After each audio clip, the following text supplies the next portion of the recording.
compañeros, mi nombre es Andrés Kurma. Mi nombre es John Jairo Cote Castillo. En esta ocasión venimos a hablarles sobre la Norma Internacional de Información Financiera, NIF, ¿Y cuándo llegaron a Colombia? qué decretos reglamentarios rigen en el país, ¿Y en qué grupos se dividen? cuáles son los conceptos y definiciones más utilizados bajo la norma internacional. ¿Y las siglas más utilizadas en las normas internacionales? Esperamos este video sea de su agrado. Bueno compañeros, en esta ocasión vamos a hablarles de qué son las normas internacionales o NIF. ¿Qué son las NIF? Las NIF son las normas de información de revelación de los estados financieros. ¿Por quién son emitidas las NIF? Las NIF son emitidas por el IASB, que es el Consejo de Normas Internacionales de Contabilidad, anteriormente conocido como IAS, que era el Comité Internacional de Normas de Contabilidad, fundado en el año de 1973 en Suiza. Hoy en día se conoce como IASB desde el 2001 y su sede principal queda en Inglaterra. ¿Qué hace este comité? Este comité emite los estándares internacionales que son legalmente permitidos para la revelación de los estados financieros. Es aplicado por más de 126 países en todo el mundo. Está conformado por 150 empleados, de los cuales 13 hacen parte del Consejo Internacional, que emite las normas de información. ¿Para qué se emiten estas normas de información financiera? Estas normas de información financiera se emiten con el fin de que los acreedores, las entidades financieras, los socios, los accionistas y otros particulares puedan obtener de una manera más clara la estabilidad financiera de la compañía. Las NIE en Colombia. Las NIE en Colombia llegaron con el decreto o la ley 1314 del 13 de julio del 2009. En esta normatividad o en esta ley, el gobierno nacional le da una orden a los ministerios de Hacienda, de Crédito Público, el Ministerio de Comercio, de Industria, de Turismo, para que expidan unas normas que serán los estándares o los reglamentos por los cuales se basarán las compañías en Colombia para realizar sus estados financieros. La ley 1314 del 2009 también le dio la oportunidad al Consejo de Contadores Públicos para que pudieran emitir un dictamen o una manera sobre la metodología como la cual debían aplicar estas normas internacionales. Tengamos en cuenta que la ley 1314 dividió las normas internacionales o dividió las empresas en tres grandes grupos. ¿Cuáles son esos tres grandes grupos? Los tres grandes grupos son las NIF plenas o los estándares plenos, el grupo 2 que son las NIF para pymes o los estándares pymes y el grupo 3 que son las NIF para microempresas o los estándares de microempresas o contabilidad simplificada. Consecutivamente con la ley 1819 del 2016, el gobierno también hizo una reforma tributaria estructural para poder modificar algunos artículos de la NIF. Tengamos en cuenta que con la ley 1314 del 13 de julio del 2009, las NIF se habían adoptado, pero tuvieron que ir evolucionando poco a poco de acuerdo a los requerimientos que se establecían. También en la ley 1819 y en la ley 1314 fueron muy claros al decir que las NIF solamente serían con fines de revelación de los estados financieros y no con fines tributarios, por lo cual la DIAN solicita que se elaboren la contabilidad o las declaraciones de los estados financieros de una manera diferente y que luego esa diferencia se realice a través de una conciliación fiscal. Vamos a hablar un poco de esos tres grandes grupos. ¿Cuáles son los tres grandes grupos? Que son el grupo 1, que son las NIF plenas. Las NIF plenas fueron reglamentadas por el decreto 3023, el cual modificó el decreto 2784 del 2012, y por el decreto 3024, que también modificó el decreto 2784 del 2012. En estos decretos se dictan las disposiciones que es como requisitos mínimos que deben de tener todas las empresas que quieran pertenecer o deban realizar sus estados financieros bajo las normas de NIF plenas. ¿Cuáles son esos requisitos? Esos requisitos son que sean emisores de valores, que sean entidades de interés público. Cuando hablamos de entidades de interés público queremos decir que todas las entidades del gobierno deben declarar bajo NIF plenas, también todas las entidades estatales, todas las entidades de ministerios. Cuando hablamos de empresas mixtas, todas las empresas de servicios, de agua, luz, alcantarillado, todas esas empresas que son entidades mixtas deben declarar bajo el concepto de NIF plenas. Todas las entidades que sean subordinadas de una sucursal extranjera o de una casa matriz, que tengan una casa matriz aquí, que sean subordinadas. todas las entidades fiduciarias, todas las cooperativas y todas las entidades financieras. También todas las entidades que reciban más del 50% de sus ingresos o egresos de importaciones o exportaciones.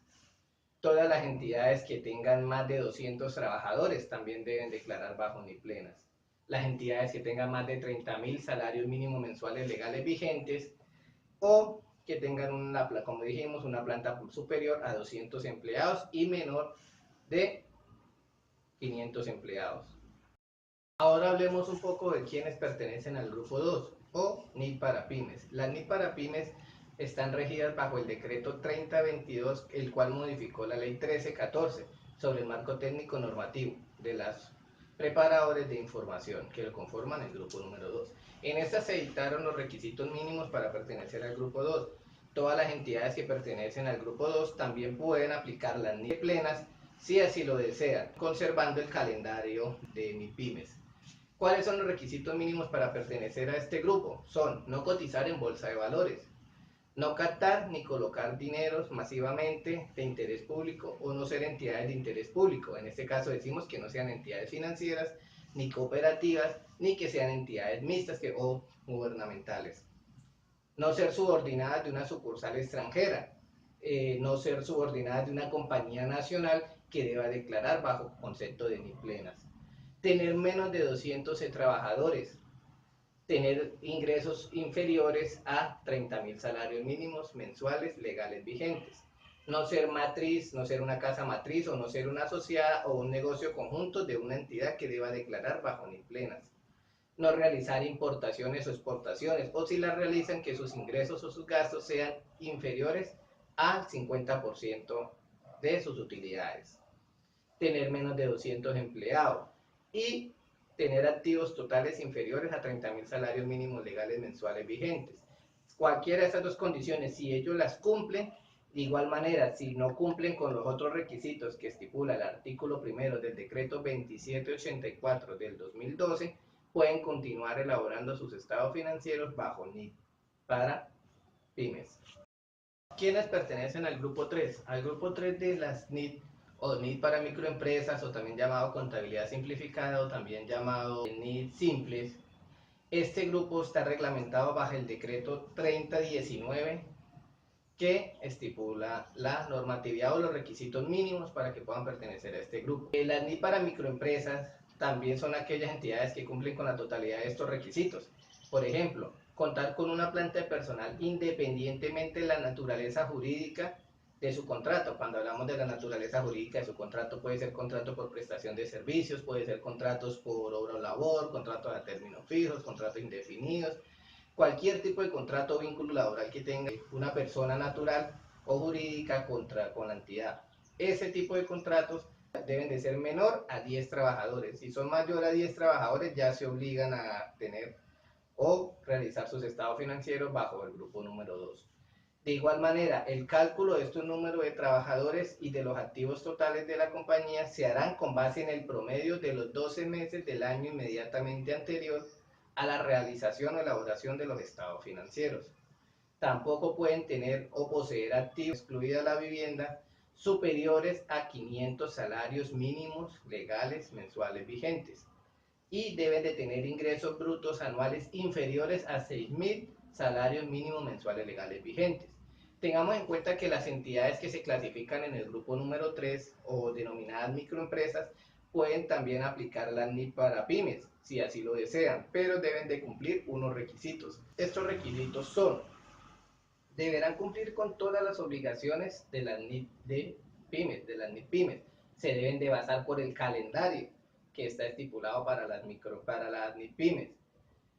Deben permanecer por obligación mínimo 3 años en este grupo, o sea que no pueden decir me cambio para el grupo número 2 que es en NIT pymes y al año siguiente me cambio nuevamente para el grupo 3 porque me vi que no era muy rentable o tal cosa. Deben de permanecer por obligación 3 años en el grupo número 2. Deben informar al ente de control y vigilancia correspondiente o dejar una evidencia pertinente para que sea exhibida ante las autoridades facultadas para solicitar dicha información financiera o dicha información de la revelación de los estados financieros. El cronograma de aplicabilidad para los grupos es el siguiente. Para el grupo número 1 y el grupo número 3 es el mismo. Para el grupo número 2 cambia un poco este cronograma ya que se le da un plazo mayor que a los anteriores grupos. Para el grupo número 1 y para el grupo número 3 la fecha de expedición es el 31 de diciembre del 2012. La preparación obligatoria es al 2013, la transición es al 1 de enero del 2014, la aplicación del primer comparativo es al 31 de diciembre del 2014. Cuando hablamos del primer comparativo, quiere decir que deben de emitir dos estados financieros, uno bajo el decreto 2649 y uno bajo el decreto NIF. En el grupo número 2 cambian las fechas. En el grupo número 2 la fecha de expedición es el 31 de diciembre del 2013. La preparación obligatoria es en el 2014 y la transición el 1 de enero del 2015 y su primera emisión de los estados financieros comparativos es el 31 de diciembre del 2015. Esto da un plazo mayor al grupo número 2, que son las NIF para pymes, en el cual se les da un plazo de un año superior para que ellas puedan acomodar y emitir sus estados financieros. Ahora vamos a hablar del marco conceptual de las NIF y sus definiciones.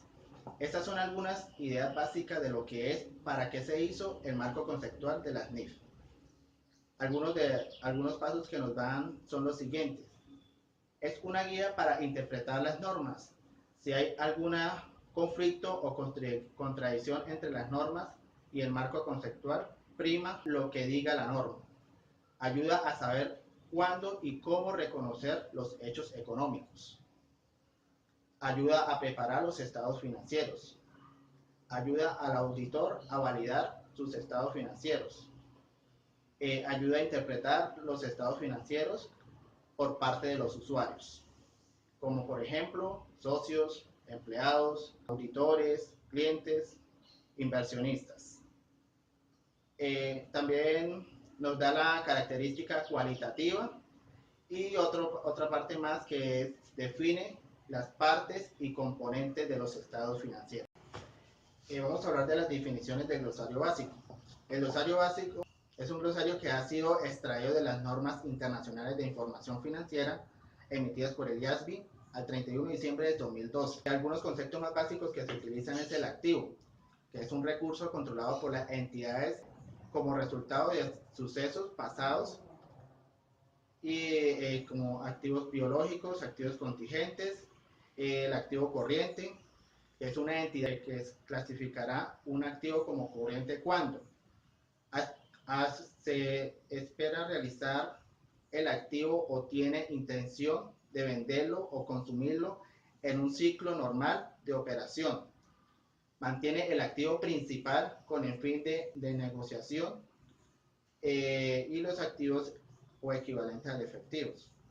Activo financiero es cualquier activo, como efectivo, un instrumento de patrimonio de otra entidad o un hecho contractual.